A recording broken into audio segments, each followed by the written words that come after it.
Salve saudara-saudari terkasih, saya baru saja menyimak salah satu dongeng dari pendeta MYM ya, dongengnya tentang orang kudus. Jadi pendeta MYM harus tahu bahwa teologi Protestan itu memang menolak kepengantaran orang kudus. Jadi kamu akan mati-matian mencari ayatnya. Bahkan beberapa buku terpaksa dibuang karena penolakan terhadap kepengantaran orang kudus. So, ketika Anda mengatakan Patrice Allegro dan Alphonse Kollo mendongeng, dongeng Patrice Allegro dan dongeng Alphonse Kollo itu berdasarkan pembacaan komprehensif terhadap Alkitab yang utuh 73 buku. Sementara saya menyimak dongeng pendeta MYM dan Protestan pada umumnya adalah berasal dari pecahan-pecahan ayat kitab suci dan doktrin-doktrin inovasi abad ke-16. So, dongeng Katolik itu adalah tradisi kekristenan secara universal sejak abad pertama, sementara dongeng Protestan itu baru mulai abad ke-16. So, kita sebut saja itu dongeng, sama-sama dongeng ya. Hanya sekedar menyebut ayat-ayat Alkitab tidak menjadikannya bukan dongeng. Kita sepakat saja sama-sama adalah dongeng, tapi dongeng mana yang lebih plausibel sekarang. Ini penting untuk mendidik umat kita supaya jangan pakai pola pikir Protestan yang comot-comot Alkitab untuk menegaskan apapun doktrin mereka yang hanya sekedar untuk memberontak terhadap gereja Katolik. Karena pada umumnya mereka masing-masing ingin menjadi paus. Nah, kalau kita misalnya mau mengkritik pendeta MYM, yang pertama kita tanya saja, siapa yang memberikan kuasa mengajar untuk pendeta MYM? Tidak ada. Ya, dia hanya menerimanya dari seorang pembangkang yang mengangkat dirinya sendiri. Entah itu John Calvin. Ya, kemungkinan besar John Calvin. John Calvin itu mengangkat diri sendiri, merasa diurapi Roh Kudus untuk mengajar, kemudian pengikutnya menerima kuasa itu dari John Calvin turun-temurun sampai sekarang. So, bagi orang Katolik, MYM tidak punya kuasa mengajar untuk mengajar orang-orang Katolik. Ya, kita hanya bisa mengkritisi dongeng-dongengnya yang bisa menyesatkan orang Katolik. Lalu apalagi yang berikut, sekedar membaca Alkitab, sekedar bilang tidak Alkitabiah, kelihatan plausibel bagi orang-orang Protestan.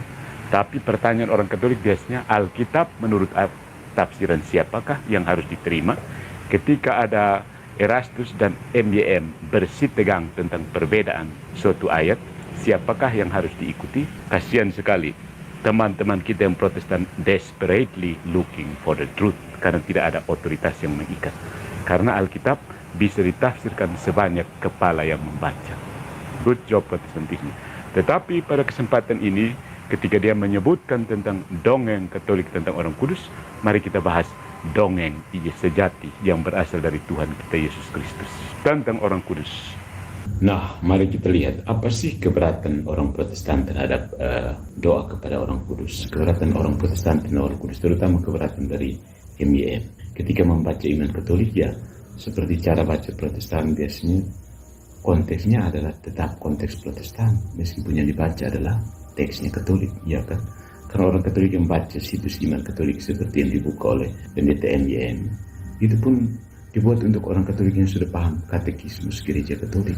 Jadi untuk lebih tepatnya, kalau misalnya Pak MYM sedikit cerdas atau sedikit tahu tentang bagaimana orang Katolik mempelajari imannya, harusnya di iman Katolik itu sudah tersedia pencarian di katekismus gereja Katolik atau apa sih ya, kitab hukum kanonik. Dia bisa memasukkan kata kunci orang kudus di bagian KGK, lalu klik, nah akan muncul poin-poin tentang orang kudus.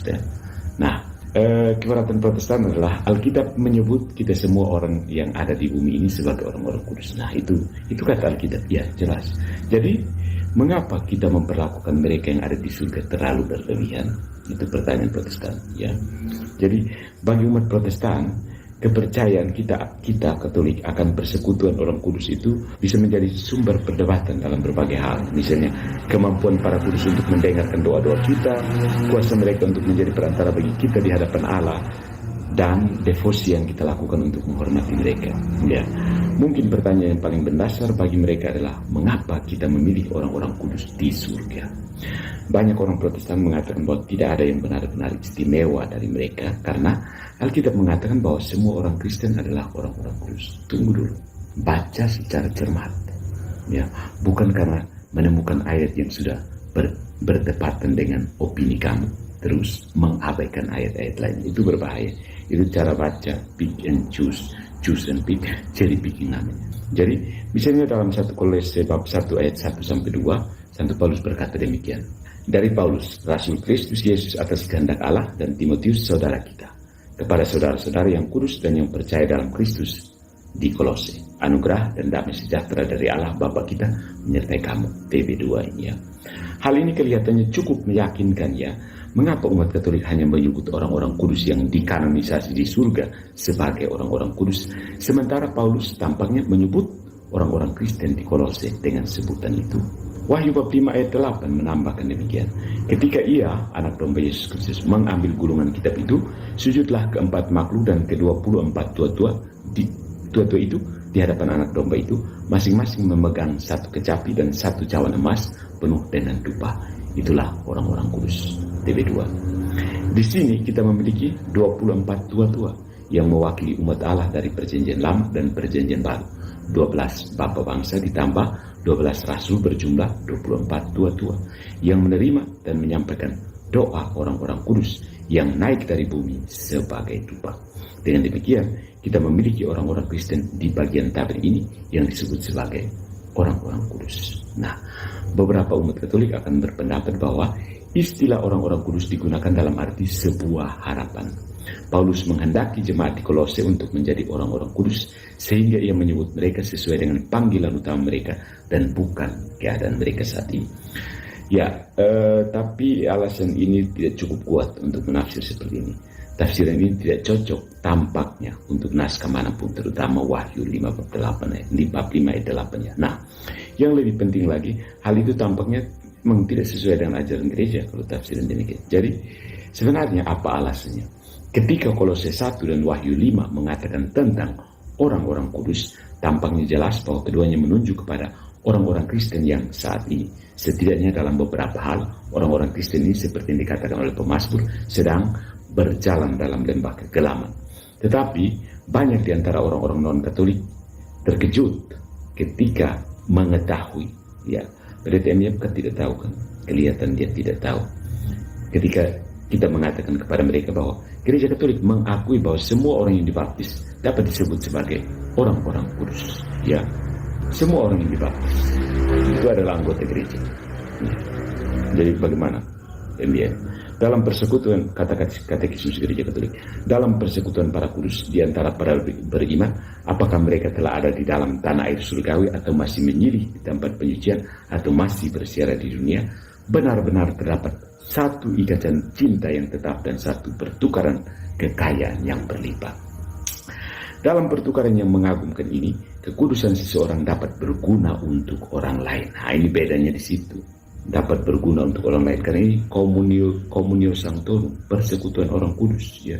Itu bukan persekutuan orang-orang kudus, tapi dia kudus untuk dirinya sendiri. Orang kudus yang egois pada saat yang sama. Bagaimana mungkin, ya? Hanya di Protestan saja, atau minimal di jemaatnya MYM itu yang kudus egois. Dengan demikian, penggunaan persekutuan para kudus dapat membantu pendosa yang menyesal bahwa ia lebih cepat dan lebih berdaya guna dibersihkan dari siksa-siksa dosanya. KGK 1475. Suatu bagian sebelumnya di dalam katekismus semakin memperjelas bahwa semua umat Allah dapat disebut sebagai orang-orang kudus.